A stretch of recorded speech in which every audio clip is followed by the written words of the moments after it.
No nii, mitu raha on pildil?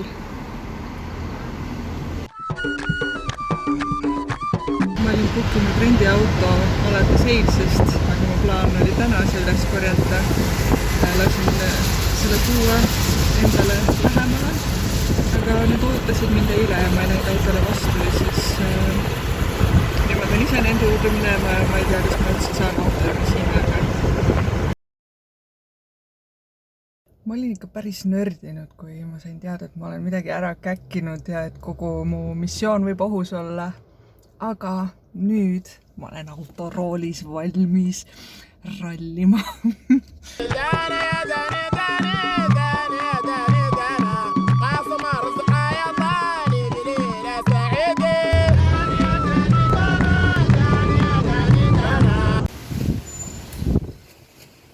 Tulin siia restorani, mis on täitsa pärapõrgus ja mulle pakuti kohvi ja kohe saan einestada ka.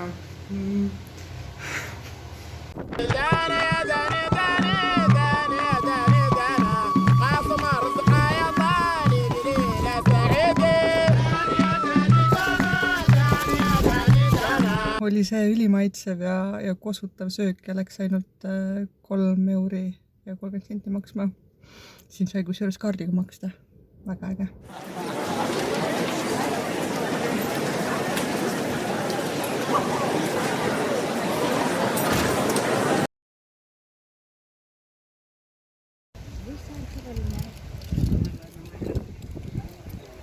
Kui hakkasid paistma need turistibussid ja mingid massid ja ma olin nagu nope, next destination. Palun vähem rahvast. Selles mõttes ma saan aru, et kui on väärt koht, siis tasub vaadata ja peabki käima ja ma ise ju käin samamoodi. Aga lihtsalt mingi hetk, nagu kui muutub selline massivärgiks, siis mul tuleb väkk ja ei ole seda võlu, noh. Mul olid välja otsitud, mis rannad on need siis, mida soovitatakse, aga kuna see Pimahsinkool oli nii ülerahvastatud, siis mõtlesin, ei, et ma enam neid soovitusi järgi ja randa on siin küll ja nüüd oligi niimoodi, et sõitsin ja siis sisetunde järgi oli nagu tavai, okei, siit vasakule ja jõudsingi.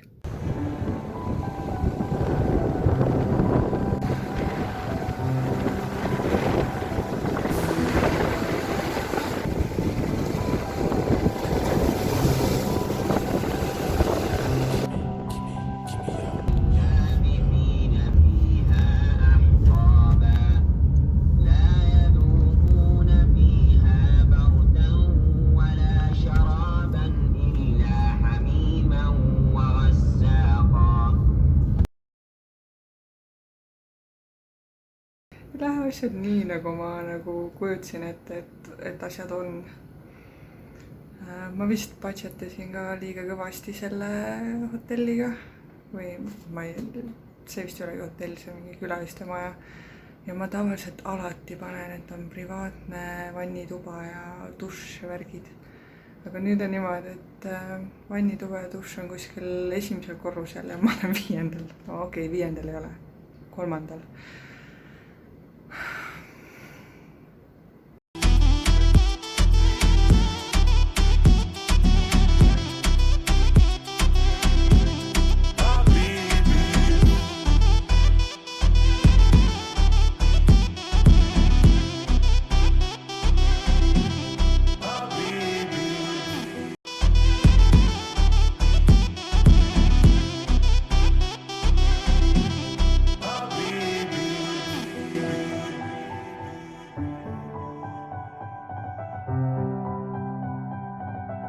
Istusin seal öömajutajaga põrandal padjal ja jõime teed ja siis ta ütles, et mul on ikkagi privaatne vannituba, lihtsalt minu toal ei ole nagu seda selle küljes, teistel tubadel on.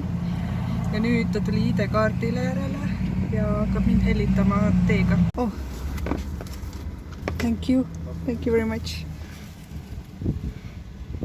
Seal on selline service center, kust saab ID-kaarti kätte.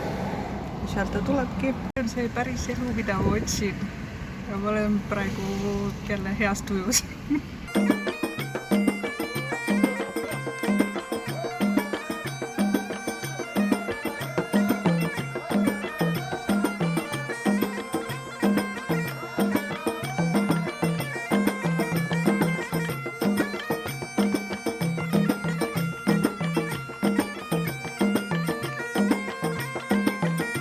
nosin siin kebaabikest, mis on ostetud kohast, kus mu võõrustaja juba lapsena käis söömas kebaabi. Ja need hetked on need, mille pärast ma reisin.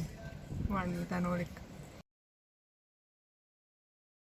Meil on 6.30, mu truu Ratsu on mind ootamas, et minna uuele katsele vaatama, mis toimub Vadishabis varahommikul. Äkki on vähem laulupidu.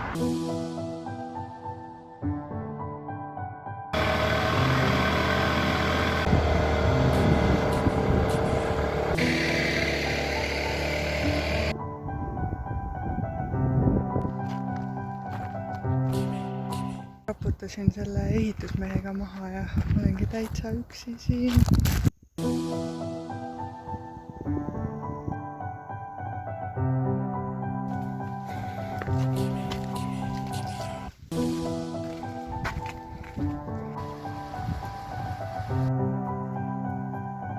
See rohelus seal on inimeste aiad. Sammutavad siis vett siit kuru põhjast ja kastavad neid ja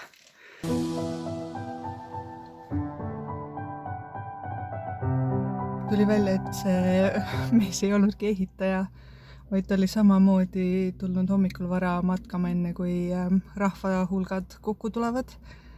Ja siis ta pakkus, et ta võib mulle ka näidata selliseid kohti, kus käivad rohkem kohalikud ja võib-olla mitte turistid. Ja siis ta viis mind natuke teist teed pidi ka suplema sinna sinistesse basseinidesse ja üldse oli üliäge. Me saime seal istuda ja mõtiskleda inimeseks olemise ja usu ja muutuva maailma teemadel ja see oli üliäge. Ja ma olen väga tänulik selle külalislahkuse eest.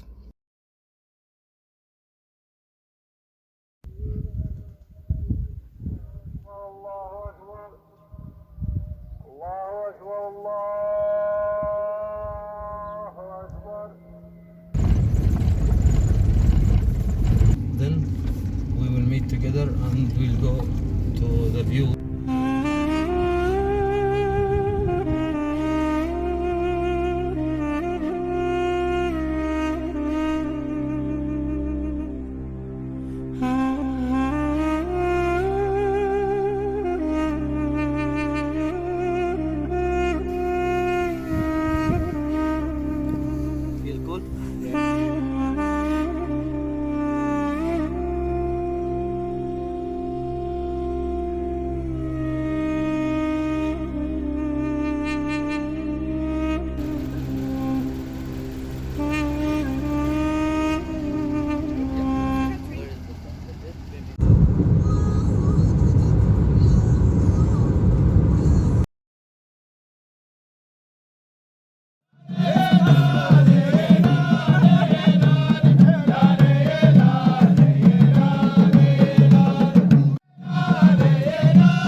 Ma ei tea nüüd, kas asi on selles, et ma tulen just kõrbest ja närvipinge on kõik maandatud, aga Nisva kindlus on ülinunnu, mis siis, et siin on palju turiste, aga saab selle nautida ikka ja põnev avastada.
Matk oli päris raske mu jaoks, sellepärast et temperatuurid on siin päikese käes ikka päris kõrged või päike ikka kütab. Ja see teekond oli nii pikk ja mäest üles ja mäest alla ja ma päriselt, kui ma nägin kotkast seal lendamas, mõtlesin, et nii, nüüd ta ootab, et ma siia lihtsalt maha kõngaks, ta saaks mind ära süüa. Aga Ahmed oli kogu aeg, natuke veel, sa saad hakkama, nii et me käisime seal Jebel Shami lõpus ja tagasi ja ma olen väga õnnelik, et ta tegelikult push'is mind seda teekonda läbi võtma, sest ma ise oleks oma limiidi pannud varem. Aga mälestus kogu eluks ja üliäge. This is Ahmed. Hi. Ahmed vaatas, et ma seal matkal ei sureks ära lihtsalt. Also, mashallah, you are very, very, very good. So cute, mashallah. Thank you.